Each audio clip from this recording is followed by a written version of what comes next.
Nadia Sabé s'en est allée. Aujourd'hui, il n'y a pas de générique parce que c'est une page noire. Une page noire non seulement pour les Ivoiriens, non seulement pour la famille Chenet, mais aussi une page noire pour toutes les personnes à qui Nadia a fait déjà sourire, ne serait-ce qu'une seule fois derrière son téléphone. Il y a quelques jours, nous avons appris le décès de Nadia Sabé, l'épouse d'Ariel Chenet, qui a longtemps combattu contre le cancer du sein. Nous le savons tous, Nadia souffrait depuis quelque temps du cancer du sein.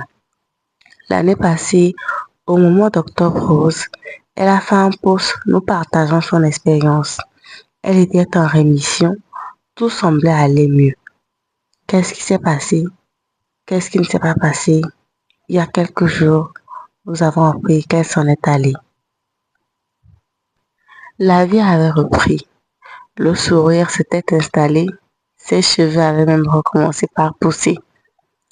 Nadia Sabé avait profité de cette occasion pour croquer la vie à pleines dents, comme on a l'habitude de le dire. Pendant ces 1 an, elle a vécu chaque jour comme si c'était le dernier. Elle n'hésitait pas à nous le rappeler dans chacun de ses posts, de vivre comme si chaque jour était le dernier, de mordre la vie en pleines dents, bref, d'enjoy it. Et d'avoir appris sa nouvelle, moi, ça m'a vraiment fait mal, comme si je la connaissais en personne. Comme si c'était un membre de ma famille, parce que son combat contre le cancer du sein a été incroyable. Ça a été vraiment incroyable. Et que cette maladie l'emporte, vraiment, c'est triste. C'est triste. Dès qu'elle était en rémission, elle a profité de sa vie. Elle s'est même mariée avec notre chanteur Ariel Chenet. Bref, tout semblait aller mieux. Tout semblait aller mieux. Mais récemment, sous ses posts, on a remarqué qu'elle ne se sentait pas bien. Mais honnêtement, moi, je n'avais pas pensé que c'était aussi grave que ça. Je n'y avais pas du tout pensé. Et un choc pareil. Je me rappelle, je me suis réveillée le matin. J'ai vu sur les statuts de 2 de mes amis, son combat contre le cancer a été incroyable. Après, je vois Va en paix. Je me suis dit, mais Va en paix comment? Je vais tout de suite sur Facebook, sur TikTok, pour voir un peu de quoi il s'agit. Et je vois que c'est vrai. C'est vrai, elle est partie et que son âme repose en paix. Que son âme repose en paix. Je n'imagine même pas l'état d'Ariel en ce moment. Le choc. Nadia Sabé, c'était sa femme, c'était son soutien, c'était celle qui j'en perds les mots. Nadia Sabé était celle-là qui lui a tendu la main quand tout allait mal. Nadia Sabé était celle-là qui l'a soulevée quand tout le monde a voulu la baisser. Nadia Sabé était celle-là qui l'a relevée de la honte, qui l'a soutenue quand tout ne marchait plus.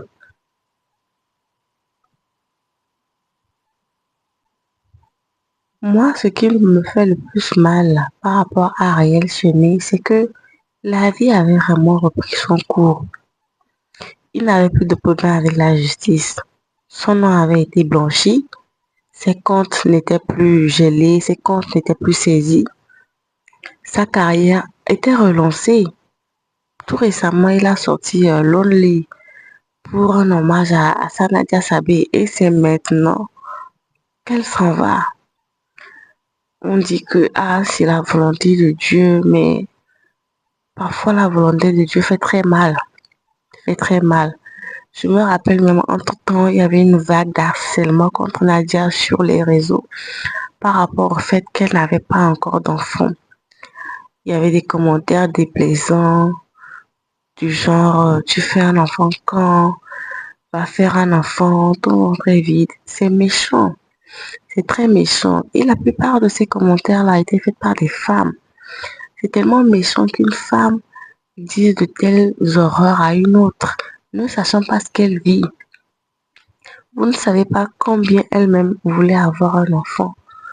Si elle en a eu et qu'elle les a perdus, vous n'imaginez pas cette souffrance-là et que quelqu'un vienne vous traiter de ventre vide, c'était vraiment dur.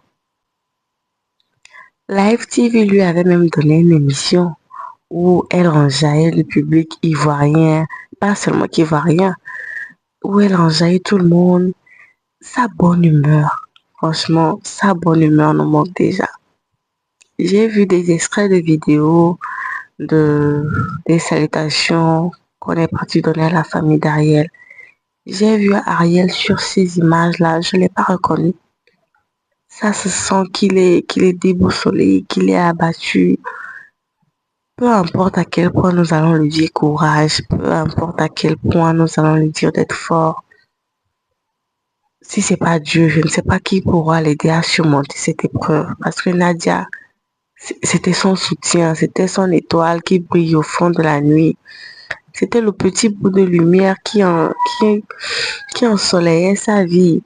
Et la perdre de cette façon, c'est vraiment tragique. C'est vraiment tragique. Quand j'ai vu son visage sur ces images, j'ai vraiment eu de la peine comme si c'était un frère que je connaissais, alors que pas du tout. Mais la mort de Nadia a secoué pratiquement tout le monde. À vous, mes jeunes sœurs, mes petites sœurs, mes grandes sœurs, à toutes les femmes, j'aimerais faire un petit rappel sur le cancer du sein. Le cancer du sein, il tue. Il tue, il tue, il tue. Vous avez aussi vu le combat que Nadia a mené dans ce mois d'octobre 2025 où elle est allée rendre visite à des femmes souffrant de cancer du sein. Palpez-vous les seins. Ça ne prend que quelques minutes. Dès que vous avez un petit doute, allez consulter. Je vois sur certaines pages de Facebook, de TikTok, des bonnes dames qui disent qu'elles traitent le cancer du sein avec des produits faits maison. Pitié, mesdames, pour votre vie, allez à l'hôpital. Pour votre vie, allez à l'hôpital. Ne prenez pas le risque de prendre ces substances faites maison là. Vous ne savez même pas dans quelles circonstances ces produits sont souvent fabriqués. Vous allez les prendre, vous allez avoir un semblant de guérison.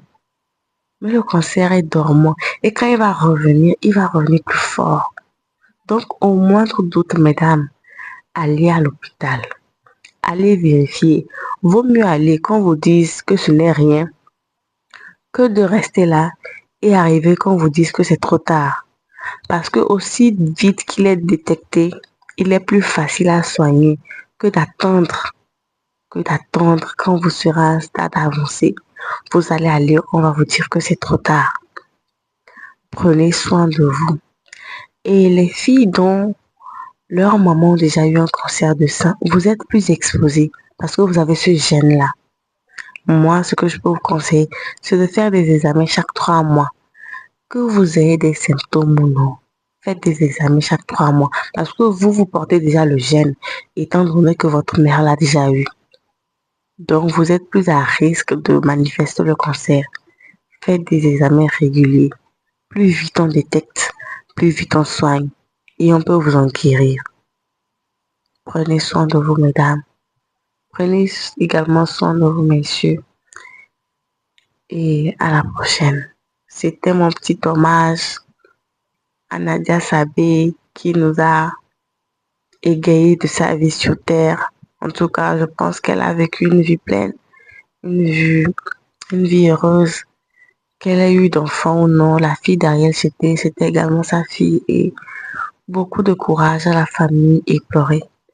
Quant à vous, je vous dis à bientôt pour un contenu un peu plus joyeux.